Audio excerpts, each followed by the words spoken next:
자, 아침에 일어나셨는데 기분이 좀 좋지 않으실 것 같다라는 생각이 들었습니다.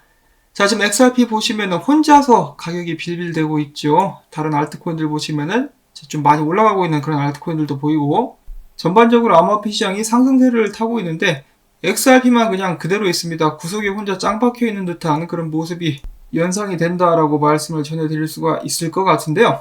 이러다가 이제 XRP가 좀 올라보려고 하면은 비트코인 떨구겠죠.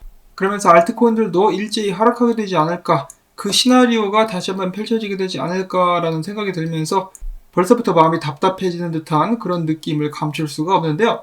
자, XRP 가격은 2019년에 이어서 2020년도에서도 이제 죽을 쓰고 있습니다. 거의 완전히 꿀꿀이 죽이 되어버린 XRP라고 볼 수가 있겠는데요. 자, 2017년도 불장 때도 이랬었다라고 하죠. 혼자서 계속 빌빌거리고 있다가 한 번에 쐈다, 그런 전설적인 일이 있었습니다만 그것이 다시 반복될 수 있을지, 그것에 대한 확답은 드릴 수가 없는 상황. 지금 현재 XRP 같은 경우는 사토시 차트가 계속해서 추락을 하고 있습니다. XRP 가격이 오르지 못하는 것은 당연히 사는 사람보다 파는 사람이 많기 때문이다라고 생각을 해볼 수가 있겠죠. 최근에 암호화폐 전문 분석업체 메사리 측에서 이렇게 이야기를 했다라고 합니다. 지난 12개월 동안 XRP 인플레이션율이 기타 주요 암호화폐를 크게 웃돌았다. XRP 인플레이션율은 20%로 반감기 전 비트코인 인플레이션율 대비 5배나 높다. 참고로 이더리움과 라이트코인 같은 경우는 같은 기간 4.7%, 5.1%로 각각 나타났다라고 합니다. 그래서 월등하게 시장에 풀리는 물량이 많다라고 이야기를 하고 있는 것인데요. 그러니까 당연히 가격이 못 오르는 것이겠죠. 자, 그럼 이 물량들이 어디서 쏟아져 나오게 되는 것일까? 많은 사람들은 이거 리플사다, 리플사가 팔아먹고 있기 때문이다라고 생각을 하실 분들도 계실 텐데요. 리플사 자체의 공식 보고서를 보시면은 파는 물량은 역대 최저치로 낮추고 있는 그런 상황입니다. 이 리플사가 아닌 다른 데서 흘러들어온 물량은 아닌가라고도 생각을 해볼 수가 있겠는데, 저는 정확히는 말씀을 못 드리겠네요. 다만 인플레이션율이 이렇게 높다라고 하니까 가격 못 오르는 거 당연하다라고 볼 수가 있겠죠. 어쩌면은 실망한 투자자들이 물량을 던지고 있는 것일 수도 있겠습니다. 그리고 이런 흐름의 중심에는 이 제드맥 케일럽이 있을 수도 있겠다라는 생각이 드는데요. 앞에서 말씀드린 대로 정확하게 물량들이 어디서 풀려나고 있는지는 저는 잘 모르겠습니다.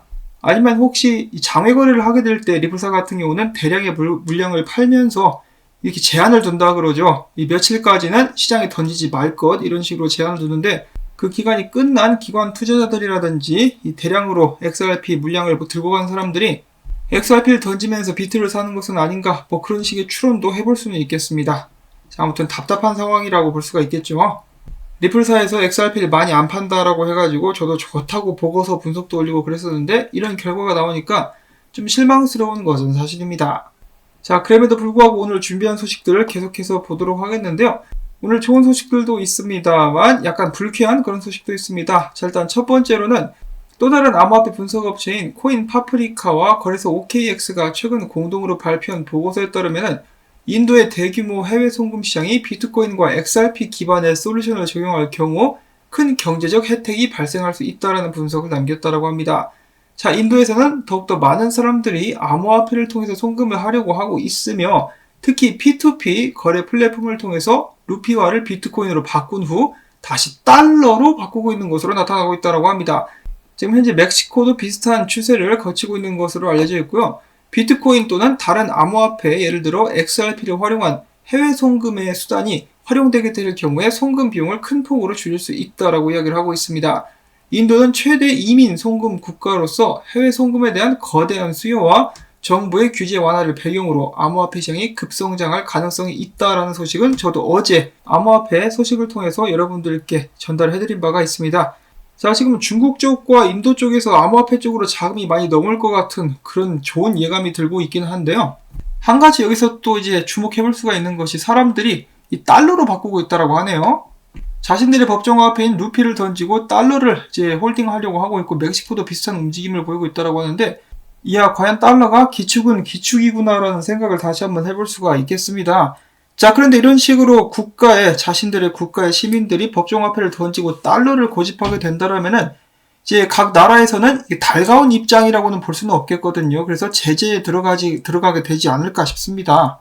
최근에는 아르헨티나에서도 그런 움직임이 나왔다라 그러죠. 사람들이 아르헨티나 페소를 던지고 이제 달러나 비트코인 등을 사려고 하니까 그것을 막는 그런 국가에서 제재를 하는 그런 모습이 나왔었고, 러시아도 비슷한 입장을 취하고 있다라고 합니다.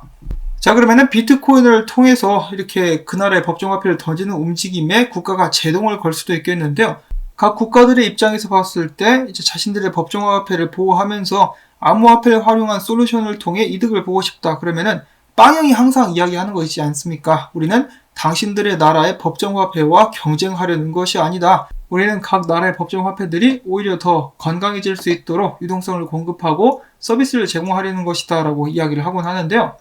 그런 면에서 봤을 때 규제 관계자들 입장에서는 비트코인보다 XRP가 더욱더 반가운, 리플사가 더욱더 반가운 그런 입장을 가지게 될 수가 있겠습니다. 그래서 다시 한번 또 극명하게 드러나는 거죠. 이제 비트코인을 좋아하는 사람들은 자유를 원합니다. 은행들을 따돌리고 국가와 무제한 양적 완화를 비방하면서 비트코인이 이제 전 세계의 돈이 되어야 된다라고 주장을 하는데, 리플사와 XRP 같은 경우는 아니다. 우리는 여전히 중앙은행들과 각 정부를 돕겠다라고 이렇게 이야기를 하고 있는 것이기 때문에 가는 길이 확실히 다르다라는 것을 다시 한번 알 수가 있겠습니다. 자, 이것이 좋은 것일까요? 나쁜 것일까요? 장점도 있고 단점도 있겠죠. 각 나라가 망하지 않는 한 그 나라의 법정화폐는 계속해서 존재하게 될 것이고, 이제 각 정부는 그 화폐를 포기하려고 하지 않을 것입니다. 그런 의미에서 이제 리플사의 XRP가 도움이 될 수 있다라면 사용을 하게 되지 않을까. 이 비트코인 같은 경우는 금융 솔루션으로 사용하기 위해서 나온 것이라고 보기에는 좀 무리가 있으니까요. 그리고 금융 솔루션을 위해서 인프라가 만들어지고 있는 것도 아니고, 반면에 리플사 같은 경우는 계속해서 금융 서비스를 위한 인프라와 주변 환경을 발전시켜 나가고 있습니다. 이번에 리플사는 리플넷 클라우드 솔루션을 새롭게 출시한다라고 밝혔는데요. 이는 바로 기존 이체 솔루션의 클라우드 기술을 접목한 리플넷 클라우드 솔루션이 될 것이라고 합니다. 금융기관은 표준화된 블록체인 이체 솔루션을 활용해서 수익 구조를 개선할 수 있다는 설명을 간단하게 해놨는데요. 이것을 조금 더 자세히 살펴보도록 하겠습니다. 자, 기사는 이렇게 시작을 하고 있습니다. 이 지속되는 고객들의 수요를 맞추기 위해서는 금융기관들은 탄력성과 인프라를 가진 운영이 필요한데, 이를 위해서 이번에 나오게 된 것이 클라우드 기반의 인프라다. 리플사의 제품 총괄 부사장 아밀 사르항지 같은 경우는 오히려 이 전염병 사태가 은행들로 하여금 클라우드 기반의 솔루션과 고객들의 수요를 위해서 실시간 국제 지불을 위한 현대적 솔루션을 채택받게 하는데 일조했다라는 의견을 남기기도 했습니다. 이어서 그는 이 팬데믹 속에서도 고객들을 만족시키며 살아남으려고 하는 의지가 강한 사업자들은 클라우드 기술을 받아들여야 한다라고 이야기를 하고 있고요. 리플넷 클라우드 솔루션 같은 경우는 리플사의 고객들과 금융기관의 유연성을 최대한 극대화시킨 제품이다. 은행들과 금융기관들은 리플넷 클라우드를 통해서 그들의 수익을 최대한 상승시킴과 동시에 소비자들은 부드럽고 빠른 표준화된 서비스를 사용할 수 있게 된다. 리플사의 고객들은 클라우드를 사용해서 전보다 5주나 더 빠르게 리플넷을 활용할 수 있게 되었으며, 기존에 많은 돈이 들어갔었던 값비싼 기기나 스태프 고용 등 여타 비용을 지불하지 않아도 된다. 거기서 또 돈을 아낄 수 있다라고 이야기하면서, 금융기관들은 리플넷 클라우드를 사용해서 리플사의 ODL을 사용할 수 있으며, 고객들 역시 하나의 API를 통해서 ODL 사용이 가능하다. 리플넷 클라우드는 적용하는 데 있어서 가격이 비교적 저렴하고 정확도가 높은 솔루션이며, 리플사의 직원들이 24시간 서비스를 모니터링하고 지원한다. 리플넷의 제품 부사장 아미엘 씨는 이미 리플넷의 최상위 멤버들은 더 나은 서비스와 속도를 제공하는 클라우드로 전환할 예정이다라고 밝혔다. 자, 그래서 리플사는 이 다음 수준의 제품을 제공하기 시작했다는 것이죠. 이제는 클라우드로 넘어갑니다. 그래서 비싼 기기를 설치할 필요도 없이 더욱더 빠르게 리플넷을 활용할 수 있는 그런 방안이 마련됐다는 것인데요. 기관들 입장에서는 돈을 더 적게 들이고 더 높은 수준의 서비스를 활용할 수 있게 되었다는 것입니다. 이런 부분 같은 경우는 이제 굉장히 긍정적이라고 볼 수가 있겠죠. 제가 정확히 이해를 하고 있는지는 모르겠습니다만, 이렇게 클라우드를 활용하게 되면은 기존에 정말 오래된 구식의 인프라를 사용하고 있어가지고 이제 바로 리플넷 적용이 불가능했었던 곳들에서도 보다 손쉽게 리플넷을 활용하게 될 수 있지 않을까. 말 그대로 어떻게 보면은 고속도로를 뚫어준 것은 아닌가라는 생각을 해봅니다. 자, 이런 서비스의 발전을 통해서 앞으로는 더욱더 많은 금융기관들과 은행들이 더욱더 손쉽게 리플넷에 가입되게 되고 리플사의 제품을 활용하게 될 수 있지 않을까라는 생각을 하게 되는데요. 그러면 리플사의 파트너십 숫자도 더욱더 빠르게 늘어날 수가 있겠죠. 자, 이런 식으로 발전을 거듭하고 있기 때문에 미래에 대해서 기대를 하지 않을 수가 없는 그런 상황이라고 볼 수가 있겠는데요. XRP 가격도 좀 따라와주면 얼마나 좋을까라는 그런 바람을 가져봅니다. 자, 그리고 이어서 리플사의 ODL을 항상 감지하고 수치를 측정하는 등 여러가지 활동을 보여주고 있는 utilityscan.com에서 이야기하기를 다음 주 월요일 정도부터 해가지고 영국의 파운드 관련 송금로에 관련된 움직임이 있을 것이라고 합니다. 저도 정말 기대가 많이 되는데요. 유로와 함께 영국 파운드 쪽 많은 송금이 일어날 수 있기를 기대를 해봅니다. 자, 그 다음에 마지막으로는 약간 좀 이렇게 뒤통수 맞은 듯한 그런 소식이라고 볼 수가 있겠습니다. 자, 국제 송금에 어떻게 보면은 전문가 그리고 권위자라고도 불리는 이 사람 있죠. 페이살 칸. 저도 영상에서 몇 번 소개를 드린 적이 있었는데요.